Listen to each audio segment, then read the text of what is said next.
लोगों का अग्निपथ एकेडमी में स्वागत है। मेरा नाम विश्वेंद्र सिंह जादव है और आप देख रहे हैं अग्निपथ एकेडमी का ऑनलाइन प्लेटफॉर्म। ना तू रुकेगा कभी, ना तू थमेगा कभी, ना तू मुड़ेगा कभी। मेरे साथ कर शपथ, कर शपथ, कर शपथ, क्योंकि ये है तेरा अग्निपथ, अग्निपथ, अग्निपथ। इसी के साथ हम शुरुआत करते हैं। एक बात ध्यान रखिए हमेशा कि अगर आपको कुछ जीवन में करना है तो उसके लिए मेहनत करनी ही पड़ेगी। यदि आप मेहनत नहीं कर सकते हैं तो आप भी उस चीज को पूरा नहीं कर सकते। कभी कभी कुछ लोगों की क्या हो सकती है, स्त्रियां खराब हो सकती हैं, लोगों पर संसाधन नहीं होंगे, क्योंकि अभी इस समय गर्मी बहुत पड़ रही है। गर्मी पड़ने से क्या है, इतनी हाय हाय गर्मी, एक गाना भी है, हाय हाय गर्मी, हाय गर्मी, हाय गर्मी, हाय गर्मी। गर्मी के हालात भी वैसे हैं, लेकिन ये सब हालात अगर ऐसे हैं, किसी की आर्थिक स्थिति खराब है, किसी पर संसाधन नहीं है, किसी पर पैसा नहीं है, और अभी गर्मी भी बहुत है, हालात कितने भी बुरे हों, लेकिन आपको अड़िग रहना है। कैसे रहना है? अड़िग रहना है। किसी महान व्यक्ति ने कहा है, हालात बुरे हुए तो क्या हुआ, हालात बुरे हुए तो क्या हुआ, हम भी अपनी जिद पर अड़े हैं। हालात बुरे हुए तो क्या हुआ, हम भी अपनी जिद पर अड़े हैं। सपने बड़े हुए तो क्या हुआ, सपने बड़े हुए तो क्या हुआ, हम सपनों के पीछे हाथ धो के पीछे पड़े हैं। कैसे पड़े हैं? हाथ धो के। अगर आपको अपने सपने पूरे करने हैं तो हाथ धो के पीछे पड़ जाओ। हाथ धोने का मतलब ये नहीं है डिटॉल खरीदा और हाथ धो लिए, समझ में आ गई? हाथ धोने का मतलब है मन में बांध लो, मुझे पढ़ना है, मुझे पढ़ना है, गर्मी कितनी भी पड़े, लेकिन बाहर जाकर ना बैठो हवा में, अंदर गर्मी में। जो गर्मी सहन करेगा वही, जो बुरे हालातों को झेलेगा वही कामयाब होगा। अगर कामयाब होना है तो आप एक बात समझ लो, गर्मी झेलनी पड़ेगी। और देखना फिर कुछ देर की खामोशी है, कुछ देर की खामोशी है, फिर शोर आएगा तुम्हारा, तो वक्त आया था, हमारा दौर आएगा। क्या आएगा? दौर आएगा। इसी के साथ हम शुरुआत करते हैं राजव्यवस्था सत्र की। राजव्यवस्था सत्र के तहत हमने आपको संसद पढ़ा रहे थे। संसद के तहत हमने बहुत सारे टॉपिक आपको पढ़ाए। कल हमने संसदीय विशेषाधिकारों का अध्ययन किया था। आज हम संसदीय विशेषाधिकारों से आगे बढ़ते हैं और संसदीय समितियों को पढ़ते हैं। ये आपका संसद के क्षेत्र, संसद के सत्र में लास्ट टॉपिक है। इसके बाद आपकी संसद पूरी हो चुकी होगी, आपको पूरा अध्ययन हो चुका होगा। आप एक बार उसका पुनः रिवीजन करें। मैं दावे से कह सकता हूं, अगर इसमें से कोई क्वेश्चन पेपर में आया तो छूटेगा नहीं, क्योंकि तुम्हें विश्वेंद्र सिंह ने पढ़ाया है। किसने पढ़ाया है? विश्वेंद्र सिंह ने पढ़ाया है। कहां पढ़ोगे? अग्निपथ पर। किससे पढ़ोगे? विश्वेंद्र सिंह से। आजकल तो हमारे राम सर भी पढ़ा रहे हैं, तो उनसे भी पढ़ना, कोई दिक्कत नहीं है। समझ में आ गया? और भी हमारे सर आएंगे, हिंदी वाले सर भी किसी जल्दी ही बैक होंगे। थोड़ा सा समस्याएं हैं। संसदीय समितियां क्या पढ़ेंगे आज आप? संसदीय समितियां। संसदीय समितियां पार्लियामेंट्री कमेटीज। क्या है ये? Parliamentary committees. अब संसदीय समितियां बनाई क्यों जाती हैं? संसद के संग एक प्रमुख समस्या यह है कि उस पर कार्य बहुत ज्यादा है, कार्य बहुत ज्यादा है, जिसके कारण कई बार क्या होता है, जो जरूरी विषय होते हैं उन पर पर्याप्त चर्चा नहीं हो पाती, उन पर पर्याप्त चर्चा नहीं होती। इस समस्या को दूर करने के लिए इंग्लैंड में क्या हुआ, समिति व्यवस्था की स्थापना हुई और उन्होंने संसद के सदस्यों से क्या किया, समितियां बनाना शुरू कर दी। अब इसी की देखा देखी क्या हुआ, देखा कि यार बड़ी अच्छी व्यवस्था है, इससे काम बहुत अच्छा होता है, तो अमेरिका में भी समिति व्यवस्था शुरू हो गई। जब भारत में संविधान बना और हमारे यहाँ भी लोकतंत्र आया, तो हमारी संसद ने भी समिति व्यवस्था अपनाई और उसको आगे बढ़ाया। अब इसका सबसे बड़ा कारण क्या है कि जो सभी विषय होते हैं संसद के प्रतिनिधि उन पर पर्याप्त चर्चा कर पाते हैं। दूसरा एक और कारण है, दूसरा कारण क्या है, सदन के पीछे जो पीछे की बेंचों पर जो सदस्य बैठे होते हैं, आप ये ना समझें केवल आपकी क्लास में ही पीछे के स्टूडेंट नहीं पढ़ते, संसद में भी पीछे की बेंचों पर सदस्य बैठते हैं, वो चुप रहते हैं, वो नहीं बोलते, चुप रहते हैं। जो पीछे की बेंचों पर स्टूडेंट बैठते हैं वो बेवकूफ नहीं होते, उनके मन में तो सागर चल रहा होता है, लेकिन बेचारे बोल नहीं पाते।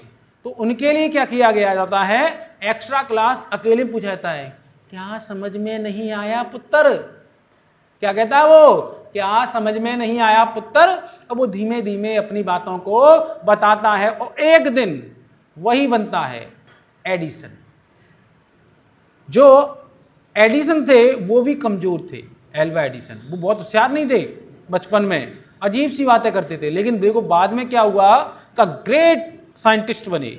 इसी प्रकार जो संसद के सदस्य होते हैं, जो नए सदस्य होते हैं, वो क्या होता है, पीछे की बेंचों में बैठते हैं, उनको भी संसद के कार्य कराए जाएं, फ्री में पैसा थोड़ी लोगे भैया, तो उनको कार्य कराने के लिए समितियों में शामिल कर लिया जाता है। तो पीछे की बेंचों पर बैठे हुए जो निष्क्रिय सदस्य होते हैं, कैसे होते हैं, उनमें भी इंजेक्शन लगा के समिति का उन्हें भी सक्रिय किया जाता है। आप अगर देखें कि भारत में क्या समिति व्यवस्था, संसदीय समिति व्यवस्था क्या आजादी के बाद ही शुरू हुई थी या उससे पहले भी थी? अगर ये बात हम बात करें तो एक हुआ मॉन्टेग्यू चेम्सफोर्ड सुधार, मॉन्टेग्यू चेम्सफोर्ड सुधार। इसके तहत क्या किया गया, मॉन्टेग्यू चेम्सफोर्ड सुधार के तहत 1921 में, कब, 1921 में भारत में, किसमें, भारत में संसदीय समितियों की शुरुआत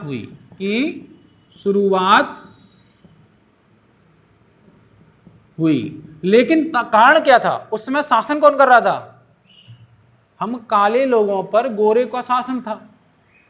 तो गोरे लोग क्या कर रहे थे, अपने हिसाब से कर रहे थे, अपने हिसाब से समिति बनाते, छोटे स्तर पर काम खत्म अपने फायदे के लिए। लेकिन जब देश आजाद हुआ तो इस चीज को व्यापक स्तर पर अपनाया गया, समझ में आ गया। तो काले और गोरे, एक बात हमारे ध्यान रखना कि केसर खवाओ या तो बच्चा को काहे के लें कि लोड़ा गोरो वो गोरो, और सबसे ज्यादा बच्चा कौन ने मारो, हमें गोरे ने मारो, समझ में आ गया, ओ गोरी बाकी छोरी। हम भारत के लोग कहते हैं हम काले हैं, हम पर उन गोरों ने 200 साल शासन किया, लेकिन हमारे गांव का जल तो है, ओ वाह गोरी बाकी छोरी है। कृष्ण जी पूछते हैं राधा से, क्या कहते हैं, गोरी कौन देश की छोरी, क्या कहते हैं, गोरी कौन देश की छोरी। और हम कहते हैं हम रंग भेद नहीं मानते, अरे तुम केसर खिला रहे हो बच्चे को गोरा करने के, क्यों, ये रंग भेद नहीं है क्या। जितनी क्रीमें विश्व में भारत में यूज होती है गोरे होने के लिए, उतनी क्रीम कहीं यूज नहीं होती।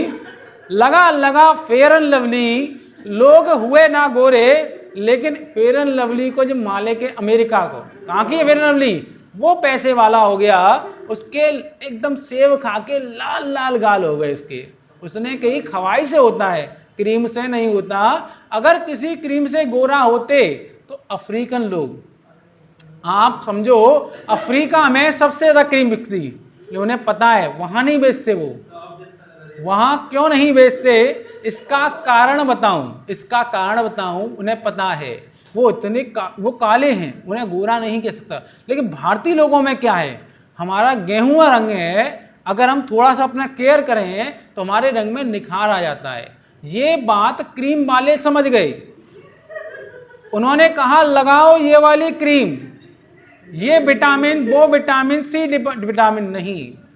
अगर कोई लड़का काला है तो केयर करे घर पे और एम्बुलेंस को ले आए तो गोरा हो जाता है, इस बात को ध्यान रखना। लेकिन ये तो मैं ये ना समझे कि मैं अपने ऊपर बता रहा हूं, ऐसा होता है, ऐसा होता है। तो अब हम आप समझिए, मॉन्टेग्यू चेम्सफोर्ड सुधार 1921 में भारत में संसदीय व्यवस्था की शुरुआत हुई। आज मैं अधिक जोश में हूं, इसका कोई कारण नहीं है, गर्मी है केवल इसलिए।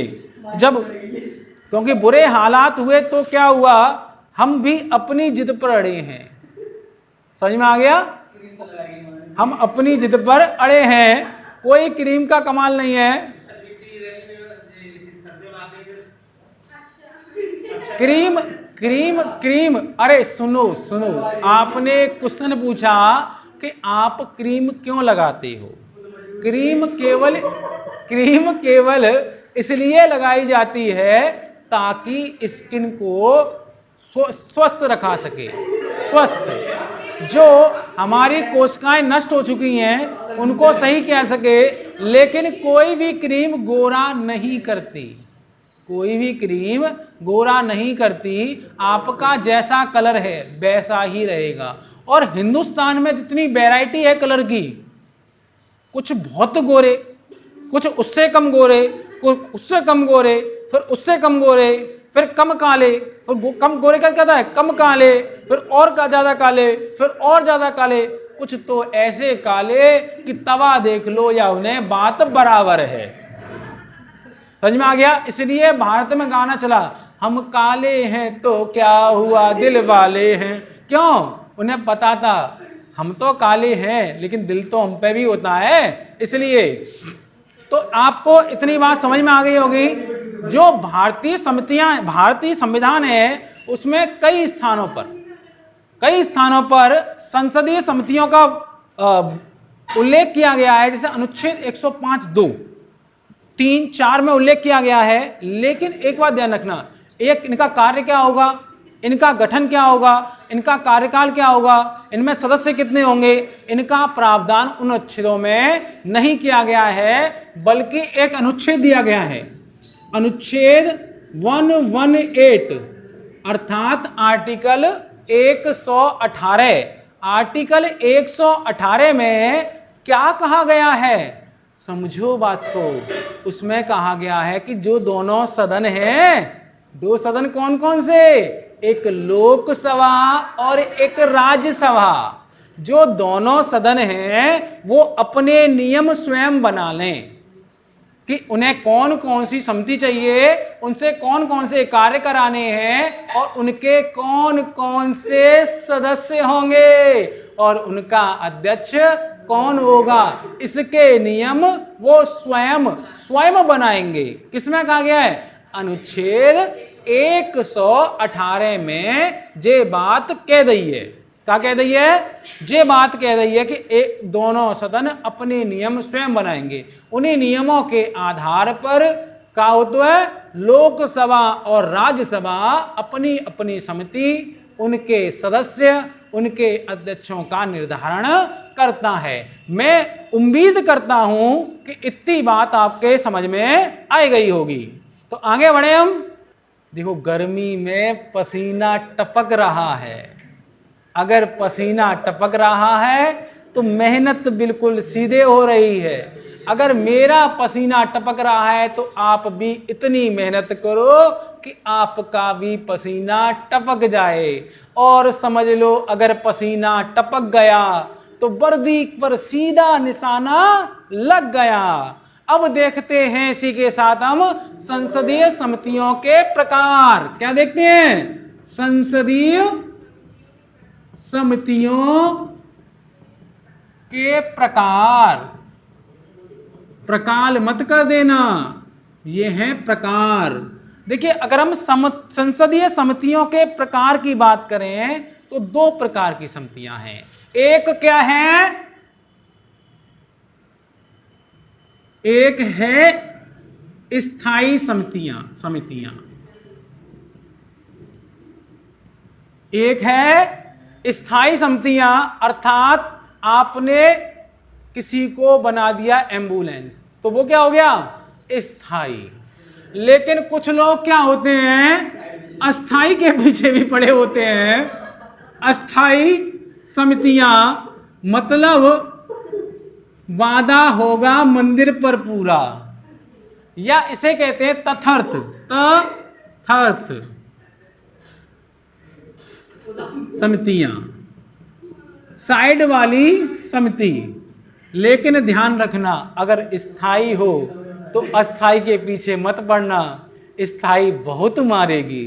जब तक स्थाई नहीं है, अस्थाई के पीछे चले हो कोई दिक्कत नहीं। जा दिन स्थाई बन जाए, बादिन लला कहूं मत जाइयो।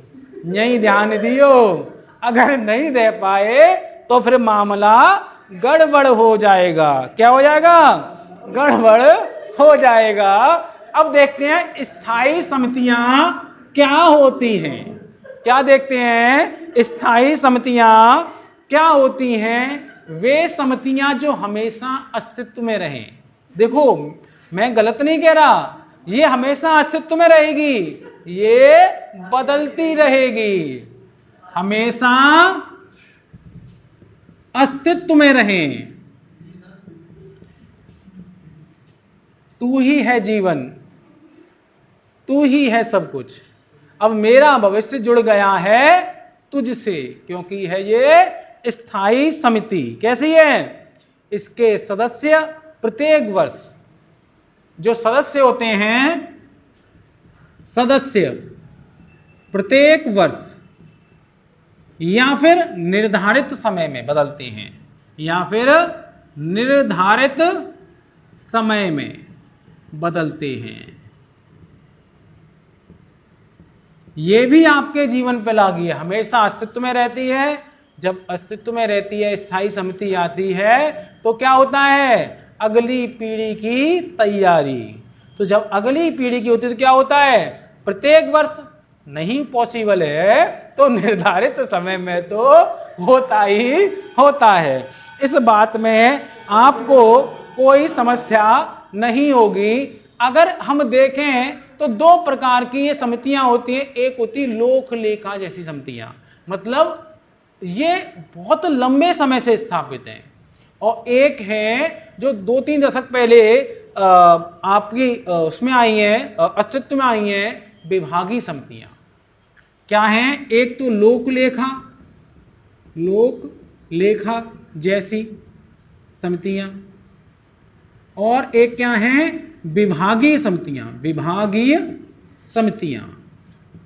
ये क्या है? कुछ समय पहले ही अस्तित्व में आई हैं और ये बहुत लंबे समय से अस्तित्व में बनी हुई हैं। इतनी बात यदि आपके समझ में आ गई होगी तो मैं उसके पीछे जाता हूं जिसकी आजकल आपके युवा उम्र में बहुत जरूरत पड़ती है, क्योंकि रास्ता है वर्दी का ऐसे, लेकिन बीच में ऐसे ऐसे ऐसे जिगजैग होता रहता है आपका, और जिगजैग में क्या होता है? आप यहां पहुंच जाते हैं अस्थाई में। स्थाई है क्या? वर्दी पे लगा दो निशाना, बन जाओ ऐसा ही। अगर हम अस्थाई समिति की या तदर्थ समिति की बात करें तो इसका गठन किया जाता है। ये बहुत इंपॉर्टेंट बात है, समझ लेना। ये है, अगर आप मजा आ जाएगा आपको, विशेष प्रयोजन के लिए। क्या होता है? विशेष प्रयोजन के लिए इसका गठन किया जाता है। जुगाड़ जो बनाई जाती है, कोई ना कोई प्रयोजन होता है कि तू मुझे एक चॉकलेट लाके दे, मैं तुझे दिल वाली इमोजी भेज दूंगी। अगर तुमने चॉकलेट लाके नहीं दी तो आंखों वाली इमोजी भेजी जाती है। फिर देखा है तुमने? तो विशेष प्रयोजन होता है। और मैं एक बात बताना भूल ही गया। जैसे ये विशेष प्रयोजन पूरा, समिति खत्म। विशेष प्रयोजन पूरा, समिति खत्म। अपनी अपनी लाइफ में झांक के ना देखें। मैं अस्थाई समितियों की बात कर रहा हूं, आप अलग तरह से इसको ना देखें। इस बात का विशेष ध्यान रखें। अगर हम कहें ये कितने प्रकार की होती हैं? 2 प्रकार की। एक होती हैं जांच समितियां। क्या होती हैं? जांच समितियां। और एक होती हैं सलाहकारी समितियां। कैसी होती हैं? सलाहकारी समितियां। मतलब दो तरह की हो सकती हैं, एक तो हमेशा आप पर निगाह रखेंगी, जांची करती रहेंगी, और एक हमेशा एडवाइस देते रहेंगी, ऐसा नहीं ऐसा करो, ऐसा नहीं ऐसा करो। समितियां भी ऐसी ही होती हैं, एक होती है जांच समितियां, एक होती है सलाहकारी समितियां। अगर आप अपनी लाइफ में देखें तो इनमें से कुछ बन जाती हैं स्थायी समितियां। लेकिन हम बात करेंगे संसद की, जांच समितियां क्या होती हैं? तत्कालीन कारण, तत्कालीन घटना या कारण, तत्काल में कोई घटना घटित हुई, अगर उसकी करनी है जांच, तो संसद बना देगी एक जांच समिति तत्कालीन घटना की जांच के लिए। तत्कालीन घटना की जांच के लिए, जैसे जैसे एक समिति बनाई गई थी, उस समिति का नाम था कारगिल समिति। क्या बनाई थी? कारगिल की घटना जो हुई उसकी जांच करने के लिए एक समिति बनाई गई, और वो थे व्यक्ति सुब्रमण्यम। सुब्रमण्यम की अध्यक्षता में कारगिल की घटना की जांच करने के लिए सुब्रमण्यम समिति बना दी गई। एक था वो फोर्स तोप घोटाला। हमारे दुर्गा कहने वाली एक महिला थी जो एक दबंग प्रधानमंत्री रही, नाम था इंदिरा गांधी जवाहरलाल नेहरू की पुत्री। उनके जो पुत्र थे उनका नाम था राजीव गांधी। अरे नहीं याद होगा तो बता दें, राहुल भैया के पापा। और राहुल भैया कौन? अरे जिन्हें कहते हैं लोग, मैं नाम नहीं लूंगा क्योंकि ये वीडियो अपलोड होगा तो, लेकिन आप समझ गए होंगे, उनके थे पापा राजीव गांधी। उनने खरीदी थी बोफोर्स तोहफे, उसमें किया घोटाला, उसकी जांच के लिए एक जांच समिति बनाई गई, बोफोर्स समिति। ठीक, इतनी बात समझ में आ गई। अब सलाहकारी समिति कैसी होती है? अगर एक संसद में कोई विधेयक पहुंचा तो आपने एक चीज देखी होगी कि कई चरणों में पास हुआ था। हमने कहा फर्स्ट रीडिंग, हमने कहा सेकंड रीडिंग, हमने कहा थर्ड रीडिंग। फर्स्ट रीडिंग में प्रस्तुत कर दिया, सेकंड रीडिंग में क्या हुआ, जो आया उसके बाद 4 विकल्प थे, उनमें से एक विकल्प था कि समितियों को सौंप देते थे, क्योंकि वो उस पर क्या कर जांच करती थी, उसकी पूरी करती थी। ये समितियां कौन सी होती हैं? एक होती है प्रवर समिति जो किसी एक सदन की होती है, एक होती है संयुक्त प्रवर समिति। प्रवर समिति ये क्या करती हैं? विधेयक आदि पर विचार विमर्श करती हैं, विचार विमर्श करती हैं, उन पर सलाह देती हैं। एक को कहते हैं प्रवर समिति, एक को कहते हैं संयुक्त प्रवर समिति, अर्थात दोनों सदनों की संयुक्त प्रवर समिति होती है, उसे संयुक्त समिति कहते हैं। इतनी बात आपको समझ में आ गई होगी। संसदीय समितियों के 2 प्रकार होते हैं, एक को स्थायी समिति कहते हैं, एक को अस्थायी या तथर समिति कहते हैं। स्थायी समितियां हमेशा अस्तित्व में रहती हैं, बल्कि अस्थायी समितियां विशेष प्रयोजन को पूरा करने के लिए बनाई जाती हैं, और जैसे प्रयोजन खत्म अस्थायी समिति खत्म। इसमें जांच समिति या तो तत्कालीन घटना की जांच के लिए बनाया, जैसे बोफोर्स घोटाला हुआ, कोयला घोटाला हुआ, इनकी जांच के लिए। वहीं पर सलाहकारी समितियां विधेयक आदि पर विचार विमर्श करने के लिए बनाई जाती हैं। ये 2 प्रकार की होती हैं, एक होती है प्रवर समिति, एक होती है संयुक्त प्रवर समिति। इतनी बात आपको समझ में आ गई होगी, तो मैं आप आगे बढ़ता हूं। देखिए, अब हम देखते हैं कि स्थायी समितियां कौन कौन सी होती हैं। स्थायी समितियों से पहले सुन लो, हमने पुलिस टारगेट बैच, पब्लिक नहीं, पब्लिक तो अकाउंट होता है, कमेटी है। पुलिस टारगेट बैच शुरू किया है। उसके तहत हमारी मैथ की क्लास आ रही है, एमसीक्यू की क्लास आ रही है, रीजनिंग की क्लास आ रही है, और इसके अलावा हिंदी की भी आ रही है। थोड़ी रास्ते में अटकी हुई है, लेकिन आएगी, हमें पक्का भरोसा है। तो आप हमारे अगर देख रहे हैं हमारे चैनल को, तो हमारे वीडियो को लगातार शेयर करते रहें, क्योंकि आप अगर सहयोग नहीं करेंगे तो हम आपके द्वार कैसे पहुंचेंगे? अग्निपथ एकेडमी आपके द्वार कैसे? ना तू मुड़ेगा कभी, ना तू थमेगा कभी, ना तू रुकेगा कभी। मेरे साथ कर शपथ, कर शपथ, कर शपथ। क्योंकि तेरा ये है अग्निपथ, अग्निपथ, अग्निपथ। अब हम देखेंगे लोक लेखा समिति या पब्लिक अकाउंट, इनमें पूछें सदस्य संख्या कितनी होती है, तो कहेंगे इसमें होते हैं 22 लोग होते हैं। कौन होंगे इसमें 22 लोग? संसद के सदस्य होंगे। इनमें से लोकसभा से 15 चुने जाते हैं और राज्यसभा से कितने चुने जाएंगे? 7। कितने? 7 चुने जाते हैं। अब इतनी बात आपको समझ में आ गई होगी। अगर मैं कहूं जो 7 सदस्य राज्यसभा चुने जाते हैं, इन्हें 1955 में जोड़ा गया, उससे पहले नहीं थे, 1955 में जोड़ा गया। इनका निर्वाचन कैसे होता है? बहुत ही सरल पद्धति है, आप सबको आती होगी। PRS किससे होता है? PRSSTV, मतलब आनुपातिक प्रतिनिधित्व प्रणाली या सिस्टम, आनुपातिक प्रतिनिधित्व प्रणाली एकल संक्रमणीय मत। किससे होता है? आनुपातिक प्रतिनिधित्व प्रणाली द्वारा एकल संक्रमणीय मत से। इस मत को, इस तरीके को मैंने समझाया था जब आपको मैं देश के राष्ट्रपति अर्थात प्रेसिडेंट के बारे में पढ़ा रहा था। उम्मीद भी है मुझे कि आप लोगों को आता होगा। अगर नहीं आता तो स्वयं जाएं अपने सिर को लेकर साथ और दीवार में तेजी से मारें। अगर नहीं आता तो इस बात का ध्यान रखना। अगर पूछें अध्यक्ष कौन होता है, तो ध्यान रखना विपक्ष का सदस्य कौन होता है?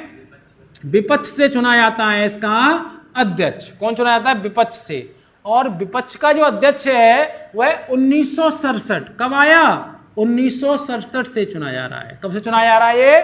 1967 से चुना जा रहा है। अब पूछें क्या कोई मंत्री सदस्य होता है? ना बाबा ना, ये लोक लेखा समिति है। और लोक लेखा समिति का कार्य पता क्या होता है? सरकार के लेखों की जांच करना। और अगर मंत्री ही सदस्य होगा तो करेगा ऐसे इधर जांचे? ये तो कहेगा सब बढ़िया बढ़िया है, सब ईश्वर का है। इसलिए ऐसा ना हो, सबका मालिक अलग अलग, इसलिए सदस्य नहीं होता। अगर हम गठन की बात करें तो शुरू से ही इसका गठन है, इसलिए इसका कोई मतलब नहीं है। कार्यकाल इसका 1 वर्ष। कितनी वर्ष होता है? 1 वर्ष इसका कार्यकाल होता है। और कार्य क्या करता है? सरकार के वार्षिक लेखों की जांच। क्या करता है ये? सरकार के वार्षिक लेखों की जांच करता है। इसके अलावा क्या करता है? CAG के रिपोर्ट की जांच करता है। अब ये CAG कौन है? कैग कौन है? भारत का नियंत्रक एवं महालेखा परीक्षक होता है CAG। कौन से भी अनुच्छेद में है? 148। अटॉर्नी जनरल मत बोलना, AG नहीं, CAG। इसमें क्या लगा है? C लगा है। AG का मतलब अटॉर्नी जनरल होता है। जो आप समझ रहे हैं अबे गधे वो नहीं होता। तो CAG होता है, अनुच्छेद 148 में है। अब इसका फायदा क्या है? CAG ने दी रिपोर्ट और राहुल के पापा राजीव, कौन? राहुल के पापा राजीव ने खरीदी थी बोफोर्स तोपें। उस घोटाले की जांच और किसने पोल खोल दी? लोक लेखा समिति ने। कैग ने दी रिपोर्ट और इसमें विपक्ष का नेता था, इसने पोल खोल दी कि राजू चाचा ने कर दिया खेल, मतलब राजीव ने। किसने? राजीव ने। और उसके बाद और भी हुआ आगे। क्या हुआ? एक कोयला घोटाला हुआ था। एक व्यक्ति था, ऐसे रहता था, देखा था? मन्नू भैया हमारे, मनमोहन सिंह। एक और घोटाला हुआ था, 2G स्पेक्ट्रम घोटाला। उसकी पोल किसने खोली? इसी लोक लेखा समिति ने। किसके आधार पर? कैग की रिपोर्ट के आधार पर। तो आप मानो ये घोटालों की पोल खोल देता है और सरकार की पोल खोल के देश में तमाम ऐसे एकदम माहौल बना देता है कि बेचारी मोदी भैया जीत गए, मनमोहन भैया हार गए। क्यों? क्योंकि पोल खुल गई थी इनकी। अब अगली समिति है प्राक्कलन समिति। क्या है? प्राक्कलन। अब हम पढ़ेंगे प्राक्कलन समिति या स्थायी मितव्ययता समिति या एस्टीमेट समिति। स्थायी मितव्ययता मतलब भारत की जो महिलाएं हैं उनके मतलब की चीज है ये वैसे, क्योंकि खर्चा कैसे चलाना है उनसे बढ़िया गृह मंत्री कोई नहीं होता। एक बहुत बड़े नेता हुए, उनका नाम था अटल बिहारी वाजपेयी। उन्होंने कहा कि अगर वित्त का कंट्रोल करना है तो विदेश से ना सीखो, अमेरिका में क्या हो रहा है। अगर कंट्रोल करना सीखना है तो हमारे घर की महिलाएं जो घर में काम कर रही हैं उनसे पूछो, थोड़े से पैसे में सारे संसाधन कैसे जोड़ लेती हैं और एक नई साड़ी भी ले आती हैं। समझ में आया? तो ऐसे ही क्या है प्राक्कलन समिति या स्थायी मितव्ययता समिति, इसमें 30 सदस्य होते हैं। कितने सदस्य होते हैं? 30 सदस्य होते हैं। इस बात का आप ध्यान रखना, क्वेश्चन आ जाएगा, क्वेश्चन आ जाएगा, पूछ लेगा। ये बताओ सबसे बड़ी समिति कौन सी है जिसमें सबसे अधिक सदस्य हैं? बोल देना एग्जामिनर से। विश्वेन्द्र सर ने बताया था प्राक्कलन समिति है। नहीं आए, अगर प्राक्कलन नाम नहीं आए तो क्या आएगा? स्थायी मितव्ययता नाम आ जाएगा। मारे आना, ठोंके आना, 2 नंबर पक्के। तो लिख लो अधिकतम सदस्य होते हैं, अधिकतम सदस्य होते हैं इससे सभी समितियों से। और ये 30 सदस्य जो हैं पूरे के पूरे, ये 30 सदस्य पूरे के पूरे किससे चुने जाते हैं? एलएस से। मतलब कह सकते हैं कि लोकसभा की समिति है। प्राक्कलन समिति लोकसभा की समिति है, उसमें 30 सदस्य होते हैं जो सभी समितियों से अधिक हैं। यहां इतनी बात समझ में आई। अगर देखें निर्वाचन तो वही पद्धति PRSSTV अर्थात आनुपातिक प्रतिनिधित्व प्रणाली के द्वारा एकल संक्रमणीय मत से होता है। अगर हम अध्यक्ष की बात करें, अध्यक्ष की बात करें तो सत्ता पार्टी का किसका होता है? जिसकी है सत्ता वही बनेगा अध्यक्ष। सत्ता पार्टी का अध्यक्ष बनाया जाता है। क्या मंत्री सदस्य होता है? ना बाबा ना, तुमने मंत्री पद लिया है, तुम्हें सदस्य नहीं बनाएंगे। इसका गठन पहली बार कब हुआ?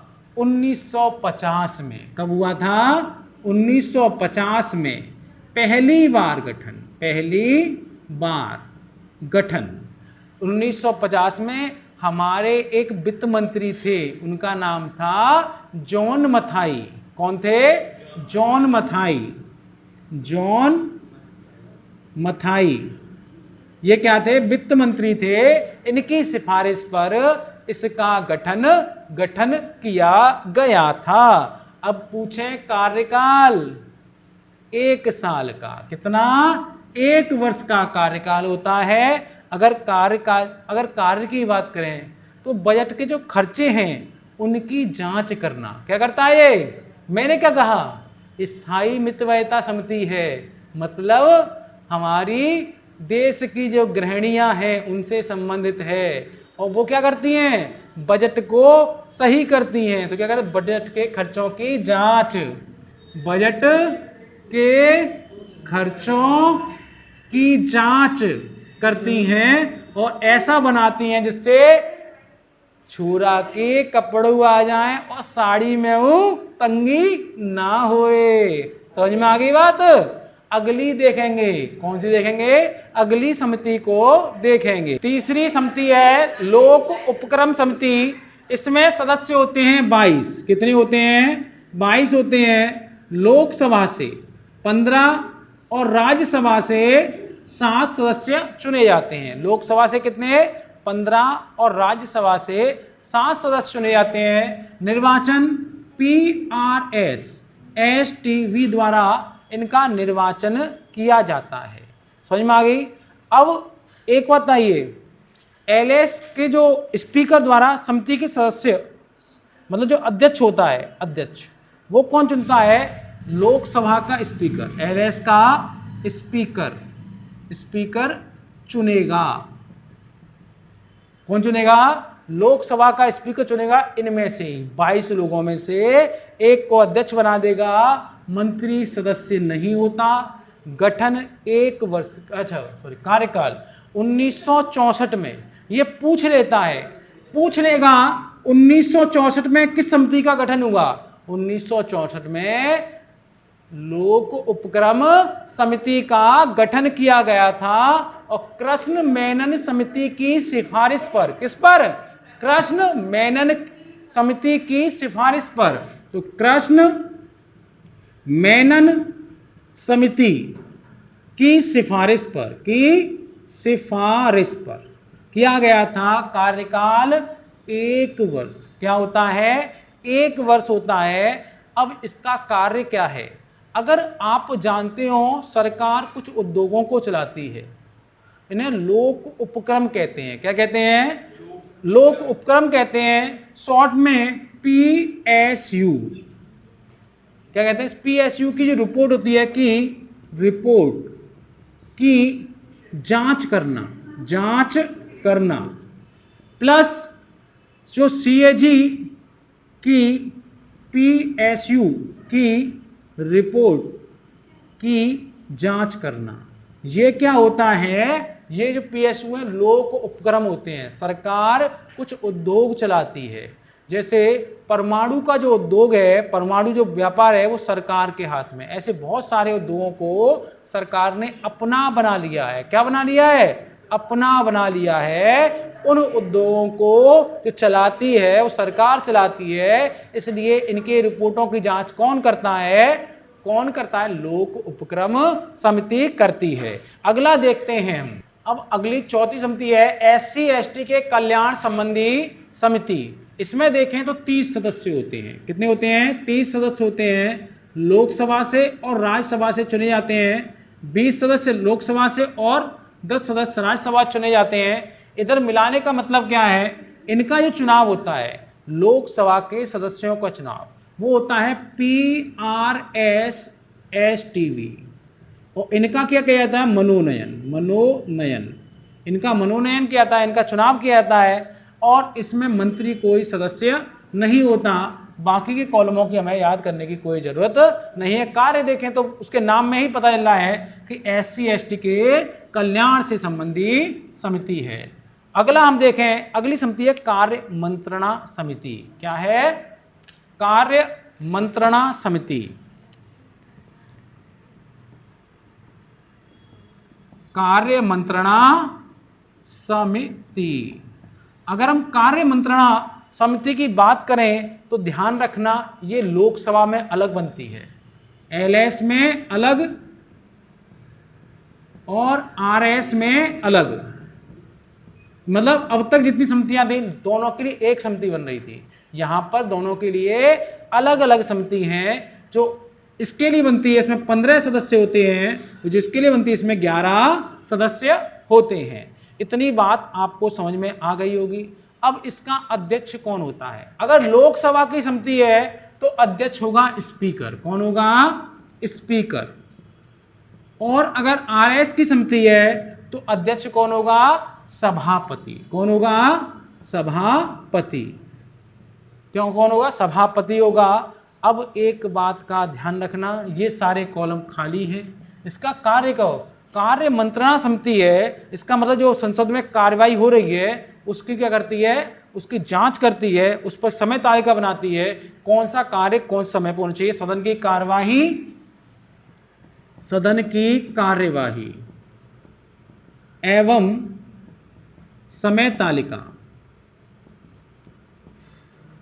का निर्धारण करना।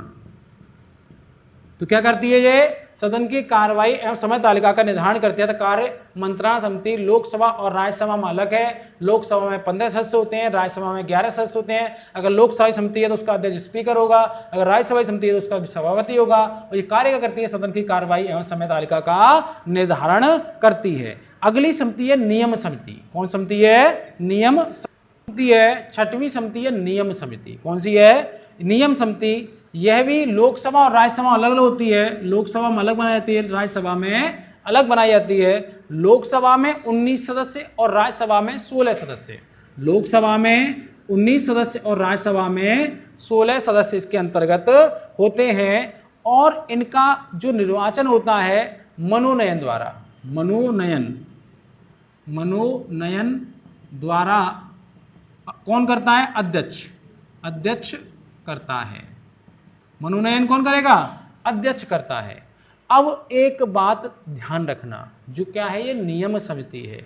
अब नियम समिति है तो इसका अध्यक्ष कौन होगा? इसका अध्यक्ष कौन होगा? स्पीकर होता है। किसके संबंध में? इसके संबंध में। और इसके संबंध में सभापति कौन होता है? सभापति होता है। अब एक बात मुझे बताओ, ये नियम समिति है तो क्या बनाएगी? नियम बनाएगी। किसके संबंध में? सदन के संबंध में। लोकसभा की अगर है तो लोकसभा के नियम बनाएगी, और राज्यसभा की है तो राज्यसभा के नियम बनाएगी। अर्थात यह सदन की प्रक्रियाओं और कार्यों के संचालन के मामलों विचार करती है और उनके संबंध में नियम बनाती है। अगली है याचिका समिति। सातवीं कौन सी है? याचिका समिति। याचिका समिति की बात करें तो याचिका समिति भी राज्यसभा में अलग बनती है और लोकसभा में अलग बनती है। लोकसभा में 15 सदस्य। कितने होते हैं? 15 सदस्य होते हैं। वही राज्यसभा में 10 सदस्य होते हैं। कितने होते हैं? 10 सदस्य होते हैं। और इसके मामले में क्या है? याचिका समिति जो विधेयक आते हैं, क्या आते हैं? विधेयक और सामान्य जनहित के मामले, उन पर विचार करती है। ये करती है विधेयकों एवं सामान्य जनहित के मामलों पर विचार करती है। याचिका समिति है। अगली समिति कौन सी है ये देखेंगे हम, वो है 8वीं समिति। कौन सी हो गई ये? 8वीं समिति है। इसका नाम है विशेषाधिकार समिति। क्या है? विशेषाधिकार समिति। समिति है, विशेषाधिकार समिति है। यह लोकसभा में अलग बनती है और राज्यसभा में अलग बनती है। लोकसभा में 15 सदस्य और वही राज्यसभा में 10 सदस्य होते हैं। इसका कार्य क्या होगा? विशेषाधिकारों के हनन की जांच करना। क्या करती है ये? विशेषाधिकारों के हनन की जांच करना। अब आप एक बात तो जानते होंगे, मैंने कल संसदीय विशेषाधिकार पढ़ाए थे और आर्टिकल भी बताया था। अगर आपको आता है तो आप मुझे कमेंट कर दो। कंजूसी मत किया करो 2-3 चीजों में, एक तो कमेंट करने में, एक लाइक करने में, एक शेयर करने में, और अपने दोस्तों को चैनल सब्सक्राइब कराने में। इसमें कंजूसी ना करो, दबा के शेयर करो, दबा के शेयर करो। इतना शेयर करो, इतना शेयर करो कि जब आप शेयर करो तो आपका मैसेज देखे ही नहीं कोई, कह दे कि उसने अग्निपथ का ही भेजा होगा। क्या कह दे वो? उसने अग्निपथ का ही मैसेज भेजा होगा। मतलब पहचान बन जाए कि ये शेयर करता है तो अग्निपथ का मैसेज शेयर करता है। अगर ऐसा किया आपने, समझ लेना आप ही हैं अग्निपथ के प्यारे, आप ही हैं अग्निपथ के लाडले। बन जाओ क्या? अग्निपथ के लाडलो। दिखा दो अपने अंगूठे की ताकत। अंगूठा दबाओ और दबाते रहो लगातार शेयर पर शेयर करते रहो। आगे हम देखते हैं, अगला है आचरण समिति। क्या है? आचरण समिति। आचरण समिति क्या है? आचरण समिति, आचरण आपका खराब नहीं होना चाहिए, अगर आपका आचरण खराब हुआ तो क्या होगा, होगी आपकी कुटाई। इसे कहते हैं कोड ऑफ इथिक्स। आपने घर पर जाकर दी बदतमीजी तो फिर क्या होगा, कुटाई कुटाई और कुटाई। हमारे यहाँ जो सांसद सदस्य होते हैं उनका भी आचरण खराब ना हो, इसके लिए क्या एक आचरण समिति है और जांच करती है कि इसने कुछ गलत तो नहीं कहा। लेकिन आप मानो वो नहीं सुधरते, देश के नेता है ना, वो नालायक ही रहेंगे, सभी नहीं है। कहीं लेकर आ जाओ डंडा, तूने मोदी को दी गाली। मैं मोदी या किसी और की बात नहीं कर रहा हूं, मैं नेचुरल ही बात कर रहा हूं। अगर आचरण समिति एलएस में 15 और आरएस में 10 सदस्य होते हैं, कितने, 10 सदस्य होते हैं। अगर गठन की बात करें तो आरएस में 1997 में गठन हुआ और एलएस में 2000 में आचरण समिति का गठन किया गया था। और यह सदन में कोड ऑफ इथिक्स, क्या, कोड ऑफ इथिक्स को लागू करता है। लिख लेना, कोड ऑफ इथिक्स क्या लागू करता है, कोड ऑफ इथिक्स को लागू करता है। एच रह गई, अरे आज तो यहां भी एच नहीं आ रही। इथिक्स क्या करता है, कोड ऑफ इथिक्स को लागू करता है। लोग कहेंगे देखकर वीडियो बोल रहे, इसे तो इथिक्स की स्पेलिंग नहीं आती। आती नहीं है, कभी गलती हो भी जाती है बाबू, समझ बात को। अगला देखते हैं, अगला क्या है, अगला अगला अगला अगली 10वीं समिति सामान्य प्रयोजन समिति। क्या है, सामान्य प्रयोजन समिति। ये एलएस की समिति किसकी होती है, एलएस लोकसभा की समिति है। किसकी है, लोकसभा की समिति है। और इसका अध्यक्ष स्पीकर कौन होता है, अध्यक्ष होता है स्पीकर। जो सामान्य प्रयोजन, जो कार्य होते हैं सामान्य प्रयोजन के लिए, उन कार्यों को देखती है। अगली है गैर सरकारी सदस्यों के विधेयक एवं संकल्पों से संबंधित समिति। गैर सरकारी सदस्य का मतलब क्या होता है, वे सदस्य जो मंत्री नहीं हैं। अगर वो किसी को विधेयक, वो कोई विधेयक या संकल्प प्रस्तुत करते हैं तो उसे कहा जाएगा गैर सरकारी विधेयक। मंत्री नहीं है, गैर मंत्री को गैर सरकारी कहा जाता है। भारतीय जनता पार्टी की सरकार है, लेकिन भारतीय जनता पार्टी का जो सदस्य मंत्री नहीं है उसे गैर सरकारी कहा जाएगा। क्या कहा जाएगा, गैर सरकारी। अब गैर सरकारी है वह लोकसभा की समिति है, उसमें 15 कितने सदस्य होते हैं, 15 सदस्य होते हैं। और इसका अध्यक्ष हर बार स्पीकर ही आता है। अरे उपाध्यक्ष से भी तो कुछ काम कराएंगे, तो यहां बनाएंगे उपाध्यक्ष को स्पीकर। किसको, उपाध्यक्ष को स्पीकर बना देंगे। अब देखते हैं विभागीय समितियां। देखिए विभागीय समितियां लगभग 24 हैं। अभी कितनी हैं, 24 हैं। विभागीय समितियां होती क्या हैं, विभागों ने जो अलग अलग योजनाएं बनाई हैं, अलग अलग जो पैसे का आवंटन किया मांगा है, उन पर जांच करना। उन विभागों की जांच करने से क्या होता है, विधायिका कौन है, संसद का कार्यपालिका पर नियंत्रण बना रहता है। जैसे आप लोग यहाँ पढ़ने आते हैं और इसके लिए आपके पापा आपको पैसा देते हैं, लेकिन जैसे ही आपने मारी गुलाटी, क्या होगा, पापा ने पैसा खींच लिया, अब स्वीटी नहीं खा पाऊंगी क्योंकि अब एक और संघ आया है। समझे, इसका मतलब क्या है, इसका मतलब है विभागीय समितियां क्या करती हैं, कार्यपालिका पर नियंत्रण करती हैं। क्या करती हैं, पहले तो कार्य लिख लो, कार्यपालिका पर नियंत्रण क्या करती हैं, ये कार्यपालिका पर नियंत्रण करती हैं। अनुदानों की मांगों की जांच करती हैं, विभाग ने क्या क्या मांगा, सौंपे गए बिल की जांच करती हैं। अगर कोई विधेयक आया तो उसकी भी जांच करती हैं और वार्षिक रिपोर्ट की जांच करती हैं। तो कार्यपालिका पर नियंत्रण कैसे होगा, अगर उसने कोई अनुदान मांगा उसकी जांच कर लो, उसने कोई रिपोर्ट दी उसकी जांच कर लो, उसने कोई बिल पेश किया उसकी जांच कर लो। इन सब जांचों से क्या होगा, कार्यपालिका विधायिका के नियंत्रण में रहेगी। और नियंत्रण जरूरी है, नहीं तो आप लोग गुलाटी मारते रहोगे।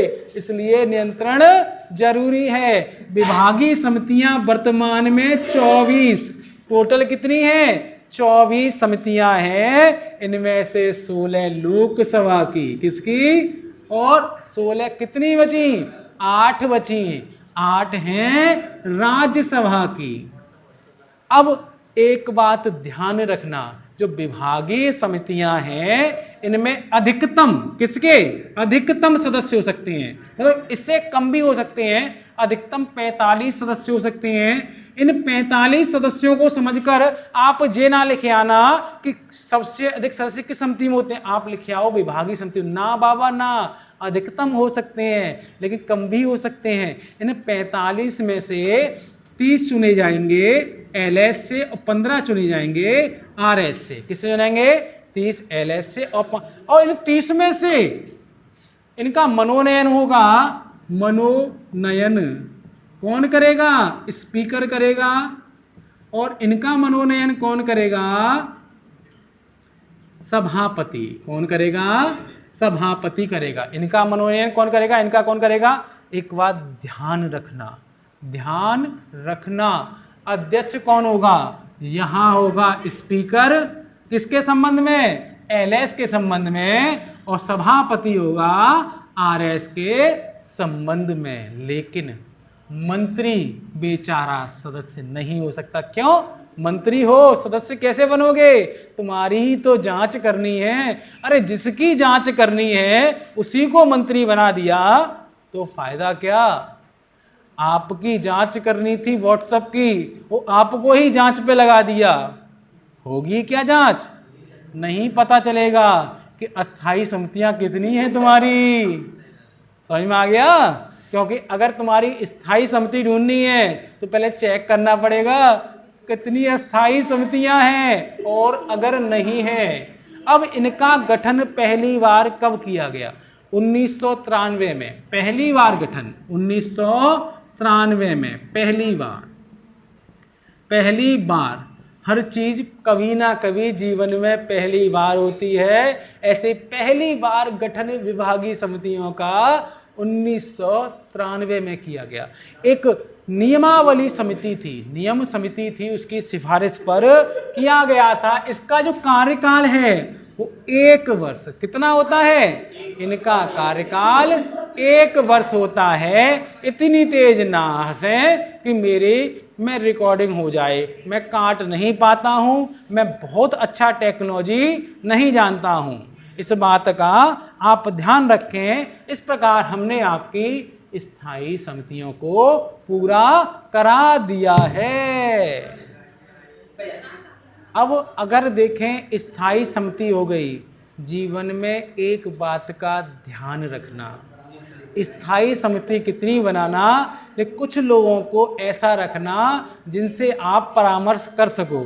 जीवन में एक दोस्त ऐसा बनाना जिससे आप अपने मन की बात कर सको, और वो दोस्त ऐसा ना हो कि बात सुन के उसके पेट में दर्द होने लगे और वो दूसरे को बोल दे।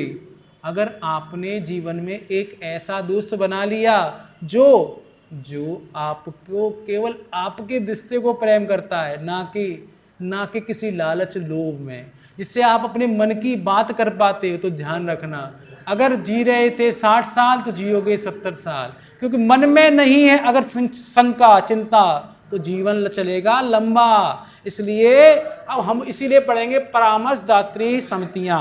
अगर तकनीकी तौर पर देखें तो ये संसदीय समितियां नहीं हैं। तकनीकी तौर पर ये संसदीय समितियां नहीं हैं। ये तकनीकी तौर पर संसदीय समितियां नहीं हैं। ये क्या है? मंत्रालयों से संबंधित होती हैं। क्या होती हैं ये समितियां? मंत्रालयों से संबंधित होती हैं। ये क्या होता है? मंत्रालयों से, जो भी मंत्रालय संबंधित है। इसका अध्यक्ष कौन होता है? इसका अध्यक्ष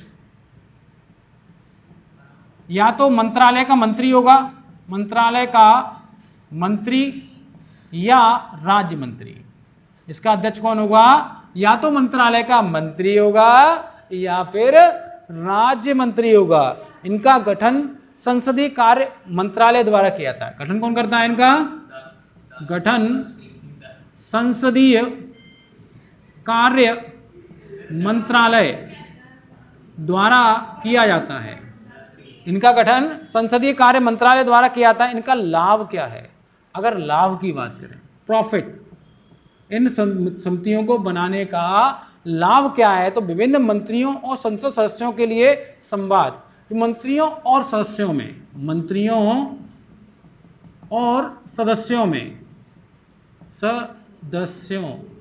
में संवाद स्थापित होता है। संवाद, अरे मैं कैसे बना भाई? संवाद स्थापित होता है और संवाद जरूरी है। अगर बातचीत होगी तभी तो मामला आगे बढ़ेगा, पता चलेगा मन में क्या है।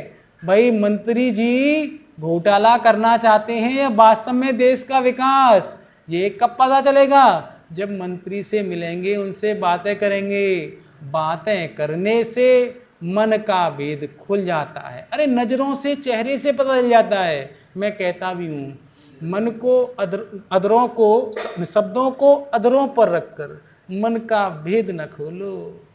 मैं आंखों से सुन सकता हूं, तुम आंखों से बोलो। एक और है, कहत नटत रीजत खिजत, मिलत खिलत लजियात, भरे भोन में करत है नैनन हुई सो बात। किससे? नैनों से बात करती है। क्या करती है? नैनों से बात करती है। तो मिलोगे तभी तो बनेगा। अगर हम वर्तमान में देखें, वर्तमान में 32 समितियां अस्तित्व में हैं। ऐसी 32 समितियां अस्तित्व में हैं। इस प्रकार हमने आज बड़ी ही सफलतापूर्वक, बहुत ही मेहनत से, इतनी गर्मी में आप सोच रहे होंगे ऐसा क्यों पढ़ा रहा है? अरे गर्मी है, सिर पर चढ़ ही जाती है। इसीलिए तो एक महान महिला ने कहा है, हाय गर्मी, हाय गर्मी, हाय गर्मी। तो वही गर्मी हर व्यक्ति पर चढ़ ही जाती है। भाई गर्मी ही तो है, अब गर्मी तो चढ़ेगी ही। तो आपको आज आपने देखा, हमने संसदीय समितियों को समाप्त किया बड़े ही हर्षोल्लास के साथ। गर्मी का एहसास आपको नहीं होने दिया। आपके मुंह से नहीं निकली क्या? हाय गर्मी, हाय गर्मी, हाय गर्मी। अगर गाना चले तो कह देना, विश्वेन सर से पढ़ लो जाकर, तुम्हारे भी मुंह से नहीं निकलेगी क्या? हाय गर्मी, हाय गर्मी। तो आप लोगों ने संसदीय व्यवस्था को देखा और हमने इसके तहत संसदीय समितियों को पढ़ा। इस प्रकार हम संसद के सभी टॉपिकों को कंप्लीट रूप से खत्म कर चुके हैं। मेरा नाम विश्वेन सिंह जादौन और आप देख रहे थे अग्निपथ एकेडमी का ऑनलाइन प्लेटफॉर्म। आप मेरे साथ बने रहिए। हम इसी प्रकार आपको हंसाते रहेंगे और पढ़ाते रहेंगे। पढ़ना और हंसना दोनों साथ साथ होना चाहिए। समझे बात को? तो आप आसपास सफाई रखें, सदैव खुश रहें, हंसते रहें, मुस्कुराते रहें, स्वस्थ रहें और मच्छरों से दूर रहें। मच्छर बहुत काटते हैं, मच्छर बहुत काटते हैं। कोई भी लोशन लगा लो, जाते नहीं हैं। और पेड़ पौधों की रक्षा करें, जानवरों पर दया करें। पेड़ पौधों की रक्षा करें, जानवरों पर दया करें। अपने माँ बाप का सम्मान करना ना भूलें, क्योंकि जीवन आपको उन्होंने ही दिया है। इसके साथ साथ जिस एकेडमी पर आप पढ़ते हो उसके प्रति वफादार रहें, उसको लगातार प्रोग्रेस के लिए मेहनत करते रहें। हमारे वीडियो को लाइक करें, शेयर करें, हमारे चैनल को दबाकर सब्सक्राइब करें। ऐसा फैला दो चैनल को। और इसी के साथ मैं आपसे विदा लेता हूं। जय हिंद, जय भारत, वंदे मातरम।